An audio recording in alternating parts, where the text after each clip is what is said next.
Alors le grand danger sur le Bitcoin à venir. Alors j'ai beaucoup parlé du Bitcoin ces dernières semaines et finalement on était très haussier sur le Bitcoin.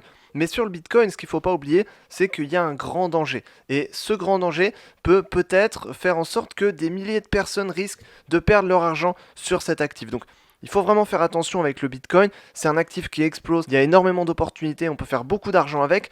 Mais justement, ce serait vraiment dommage et ce serait trop bête de perdre de l'argent là-dessus. Donc il y a un énorme danger.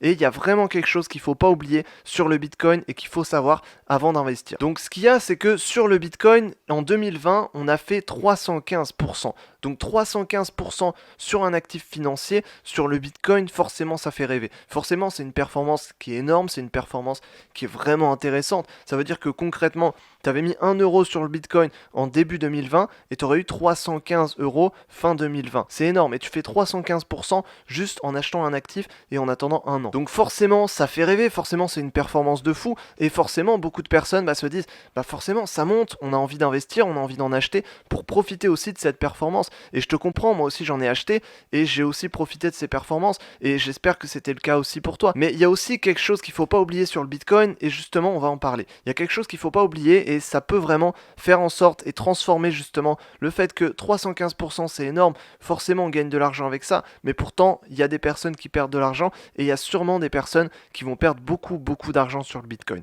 Et la raison à ça c'est que on a une tendance haussière qui est très forte, donc on a beaucoup de profits, donc on a beaucoup de performances à venir, et forcément c'est ce qu'il y a eu en 2020, on voit 315% de performance, ça fait beaucoup de profits, ça fait beaucoup de performances, on a une tendance haussière qui explose, qui est très forte, il suffit d'acheter, puis on fait des bénéfices, et puis on fait de l'argent. Mais le souci, et ce qu'il ne faut pas oublier, c'est que tendance haussière très forte, ça veut aussi dire grosse correction à venir. La plupart du temps sur les marchés boursiers, quand on a une tendance haussière, et plus elle est forte, et plus on a une correction qui va être forte à venir. Et en fait, le point que beaucoup de personnes oublient, c'est ça, c'est la correction. C'est d'accord, on a un actif qui monte, d'accord, on a un actif qui explose, d'accord, on fait de l'argent et on a des grosses performances, mais la correction, à un moment donné, il y a une correction et ça, il faut pas l'oublier. On sait pas forcément quand c'est, on va regarder sur le graphique justement, mais ce qui est sûr, c'est que forcément, à un moment donné, il y aura une correction.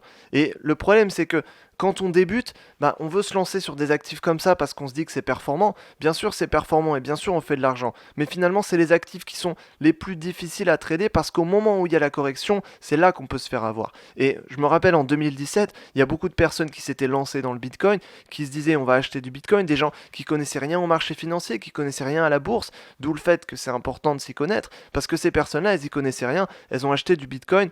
Elles ont acheté du Bitcoin au moment où c'était le plus haut et ensuite il y a la correction et toutes ces personnes-là ont perdu de l'argent sur une correction alors que le Bitcoin, il n'avait pas fait 315% de performance mais il avait fait beaucoup plus. Donc il y avait moyen de faire de l'argent et pourtant beaucoup de personnes ont perdu de l'argent à cause de la correction. Donc on va regarder sur le graphique ce que ça donne précisément et on va voir que la correction n'a pas encore lieu mais il y aura une correction, c'est sûr et certain à un moment donné et justement on va voir comment ne pas se faire piéger par cette correction. Alors du coup je reprends le graphique que j'avais pris il y a déjà quelques semaines, donc j'avais fait une vidéo sur le Bitcoin où je disais justement qu'il y avait une opportunité à la hausse. Il me semble que c'était par ici, ça devait être en décembre, par ici, et donc ici finalement on a eu une opportunité à la hausse, on est bien parti à la hausse, c'était plutôt intéressant. On voit qu'on avait une tendance haussière qui s'est bien construite ici, mais on voit clairement la différence. Ici on voit la différence entre une tendance haussière comme ça et une tendance haussière comme ça. Et le souci, c'est que on a un actif qui explose. Regarde, ici, on a un actif qui explose. On a vraiment une hausse qui est vraiment inarrêtable. On n'a quasiment pas de correction sur cette hausse, à part un petit peu ici. Mais ça, forcément, c'est hyper intéressant. Et c'est pour ça que ce serait trop bête de perdre de l'argent là-dessus. C'est tellement bête de perdre de l'argent sur un truc qui fait que monter. Et pourtant, ça arrive. Et pourtant, c'est sur ce genre de mouvement que les gens perdent le plus d'argent, simplement par le manque de connaissances. Donc le souci, c'est que ici, on a une hausse qui est vraiment très forte. Et finalement, une hausse qui est vraiment très forte, c'est intéressant parce qu'on va gagner beaucoup en très peu de temps, mais finalement, il y a un très gros risque sur des hausses comme ça qui sont très rapides. C'est valable sur le Bitcoin, mais c'est valable aussi sur d'autres actifs. On a eu ça sur Tesla aussi. C'est des actifs qui vont monter très vite d'un coup. Et le souci, c'est que cet actif va monter très vite d'un coup, mais la structure normale du marché, c'est quoi? La structure normale du marché, c'est une tendance comme ça. C'est une tendance qui monte, et puis qui corrige, qui monte, et puis qui corrige, qui monte, et puis qui corrige. Et la structure normale du marché, c'est ça. C'est ce qu'on retrouve sur tous les marchés financiers. On retrouve ça sur les indices, sur les actions, sur les matières premières, sur tout. Partout, on retrouve ça. Et le Bitcoin n'échappe pas à la règle. sur ces actifs financiers, on retrouve une structure de marché comme ça, c'est-à-dire qu'on a une hausse et puis on a une correction, on a une hausse et puis on a une correction. Ici, on regarde le marché. On a ici, donc on avait une tendance qui était plutôt correcte, on avait des hausses, des corrections, et ici on regarde, on a une hausse et on n'a pas la correction. Ok, donc on n'a pas la correction. Donc on a une hausse, ok, elle est intéressante, ok, elle est importante, ok, on peut faire beaucoup de bénéfices là-dessus, mais le souci c'est que quand on a une hausse comme ça, bah forcément on peut pas se permettre de rentrer en retard. C'est-à-dire que quand on a une hausse qui est légère comme on avait ici, on avait une hausse qui était légère, on avait une tendance qui se construisait petit à petit, on a une alternance de haut et de bas, donc à la limite on peut entrer en retard, c'est pas très grave, parce qu'on a des corrections, on peut entrer sur la correction qui va venir, et même si on entre un peu plus haut, bah de toute manière on a une structure de marché qui est correcte et finalement qui avance petit à petit. Et quand ça avance petit à petit, j'ai envie de dire on peut entrer en retard, c'est pas très grave parce que de toute manière on a le temps.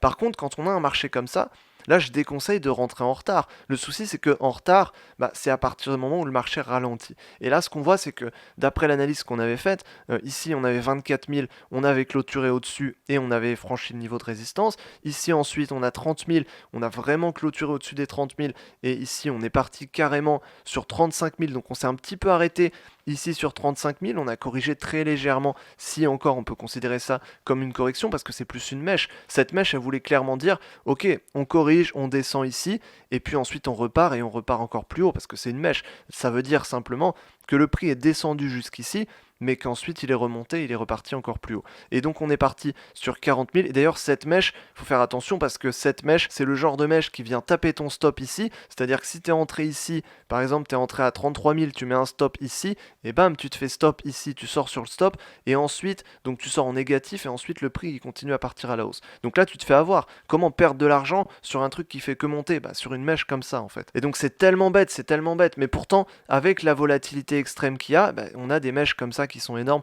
et donc il faut placer ses stops un peu plus loin. Voilà, ça c'est juste de la sécurité à avoir.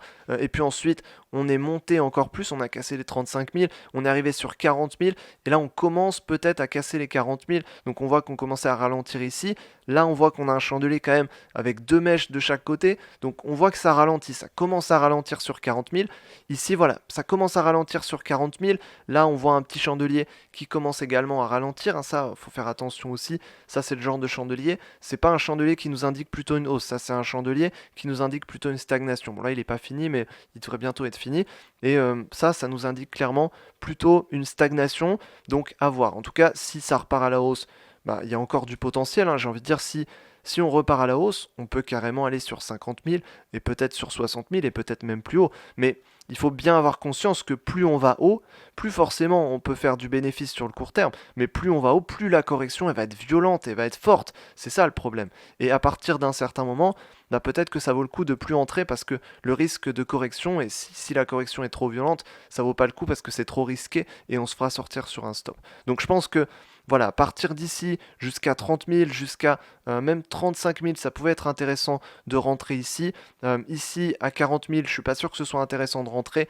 Par contre, je pense que ça peut être intéressant de rentrer si on a une correction. C'est-à-dire que sur une suite de bougies haussières comme ça, vertes, aussi haussières et aussi fortes, je suis pas sûr que ce soit vraiment intéressant de rentrer. Par contre, pour rentrer, je pense que ça peut être vraiment intéressant de rentrer si on est notamment un peu plus bas. Par exemple, il suffit qu'on descende un tout petit peu. Si on redescend à 36 000, même à 35 000, là ça peut être intéressant de rentrer, même si c'est une mèche, on peut placer un ordre planifié qui se déclenche sur une mèche et on arrive à rentrer à ce prix-là, ça peut être intéressant. Donc ce dont il faut bien avoir conscience, c'est que ici, plus le prix va monter fort et plus le prix va monter vite et fort, plus il y a de débutants qui vont se jeter sur le Bitcoin. Et ça c'est un signe. Si aujourd'hui tu t'y connais un petit peu en trading, tu as un peu de connaissances, c'est un signe. Plus il y a de débutants qui se jettent sur un truc sans rien y connaître et qui veulent en acheter, et plus en général ça veut dire qu'il faut s'en méfier. Soit il fallait l'acheter avant, soit il faut attendre un petit peu pour l'acheter, attendre que tous les débutants y perdent leur argent, et ensuite tu rentres un peu plus bas, tu rentres un petit peu plus bas sur 35 000, sur 30 000, et là tu fais du bénéfice sur la prochaine hausse à venir. Ok? Donc ça faut vraiment en avoir conscience, faut faire attention à ça. C'est pas parce qu'un truc explose à la hausse et monte de manière forte et rapide que forcément il faut rentrer dessus.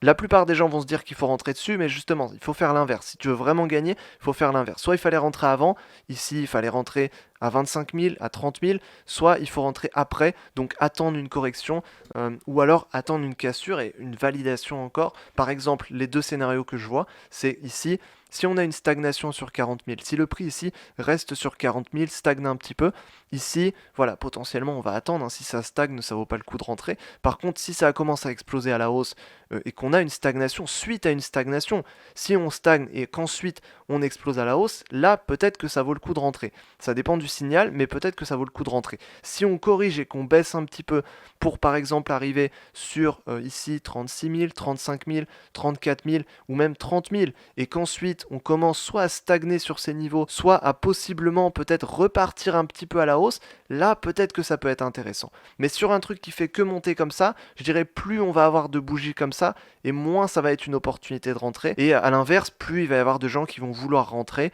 et pourtant ça veut dire qu'on est de plus en plus proche de la correction. Donc voilà, il faut faire attention. De toute manière, on ne peut pas deviner le futur, on peut juste analyser pour essayer de comprendre ce qui se passe et ensuite possiblement créer des scénarios. C'est ça le but de l'analyse technique justement. Mais il faut faire attention et c'est là où on voit ceux qui s'y connaissent un petit peu, qui savent faire une analyse, qui comprennent un peu le marché, qui comprennent la structure du marché ou qui sont juste patients finalement et ceux qui veulent juste se jeter dessus sans rien y connaître. Et finalement, on a vu ce que ça a donné en 2017, on a vu ce que ça a donné en 2017-2018 et voilà, la plupart des gens se sont jetés dessus. Il y a beaucoup de gens qui ont perdu beaucoup d'argent voilà, sans rien y connaître. Et pourtant, à cette époque, si tu t'y connaissais un petit peu sur le Bitcoin, franchement, tu pouvais faire de l'argent assez facilement. Donc, voilà, il faut juste faire attention à ça. Il y a une correction qui va venir, c'est sûr et certain. Comme sur tous les actifs qui explosent, il y a toujours une correction qui arrive. C'est plus ou moins fort, mais il va y avoir une correction. Donc n'oublie pas ça. Il y a toujours une correction. Et la meilleure opportunité, elle est de rentrer sur une stagnation ou une correction. C'est vraiment ça qui va faire la différence. Si tu rentres sur une stagnation ou une correction, tu te feras pas avoir comme 90% des débutants. Donc voilà, fais juste attention à ça. Maintenant, bien sûr, ça reste un actif hyper intéressant. Moi, j'en ai acheté du Bitcoin et je vais sûrement continuer à en acheter. Je vais essayer de repérer des opportunités. Je ferai des vidéos là-dessus. Donc voilà, de toute manière, c'est un actif qui est intéressant. Je dis pas qu'il faut pas le trader parce que justement, quand on a une performance comme ça, il faut en profiter. Mais il faut aussi faire attention et j'ai envie de dire on peut en profiter que si on connaît un minimum le marché, comment ça fonctionne, sinon on risque vraiment de se faire avoir. Donc voilà, en tout cas, je t'ai partagé un peu mon point de vue sur le Bitcoin, fais quand même attention à ce que tu fais, mais forcément il y a des opportunités et je te conseille quand même de t'intéresser au moins un petit peu au Bitcoin et de voir un peu ce qui se passe. Donc en tout cas, j'espère que je t'aurai aidé dans cette vidéo. Si tu veux justement commencer à apprendre le trading et l'investissement en bourse pour commencer au moins à avoir les bases, je t'invite à aller voir tous les liens qu'il y a dans la description. Donc tu pourras notamment apprendre les bases du trading et de la bourse pour commencer à investir correctement. Donc voilà, n'hésite pas à aller voir tout ça. Et puis tu peux t'abonner à cette chaîne YouTube aussi, puisque je te tiendrai au courant sur ce qui se passe sur le Bitcoin sur les prochaines semaines, et puis sur d'autres actifs où je te donne pas mal de conseils. Donc abonne-toi à cette chaîne YouTube et puis regarde les liens qu'il y a dans la description. En tout cas, j'espère que je t'aurai aidé dans cette vidéo, et puis sur ce, je te dis à la prochaine dans une autre vidéo. Salut!